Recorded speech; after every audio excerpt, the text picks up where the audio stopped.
నేను ఒక రహస్యం చెప్తాను. నేను ఆశ్చర్యపోయాను. తూర్పుగోదావరి జిల్లాలో మల్లవరం అని ఒక క్షేత్రం ఉంది. అక్కడ సుబ్రహ్మణ్యుడు, ప్రత్యక్ష సుబ్రహ్మణ్యుడు, ఇంతలా పాము కోనేటిలో స్నానం చేసి శివలింగాన్ని చుట్టుకుని ఉంటుంది.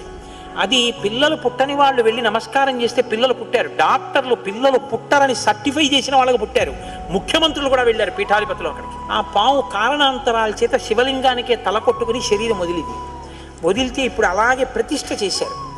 అక్కడ నేను ఆశ్చర్యపోయింది ఏంటంటే, నాకు ఆ దేవస్థానం ధర్మకర్త ఒక ఆయన వచ్చి ఒకసారి ఒక మాట చెప్పారు. బిడ్డలు పుట్టరు అని డాక్టర్లు చెప్పేసినటువంటి వాళ్ళు సుబ్రహ్మణ్య షష్ఠి నాడు ఈ దేవాలయం వెనకాల పడుకుంటారు, వచ్చి బోర్లా పడుకుంటారు ఆడవాళ్ళు.